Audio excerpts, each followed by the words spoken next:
అయితే Bigg Boss హౌస్లో ఇమాన్యుయల్ది గుడ్ లక్ బ్యాడ్ లక్ ఏ లక్ ఇమాన్యుయల్ది నాకు అర్థం కావట్లే.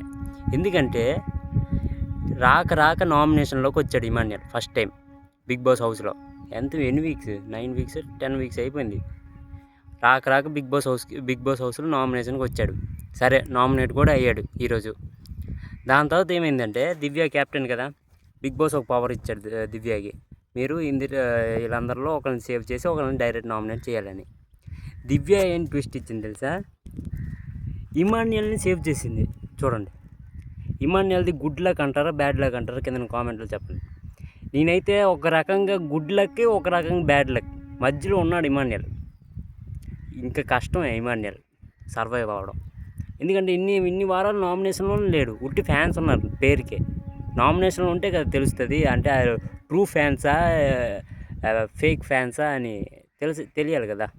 దివ్య ఇక్కడ ఏం ఫిట్టింగ్ పెట్టిందో నెక్స్ట్ వీడియోలో చూడండి.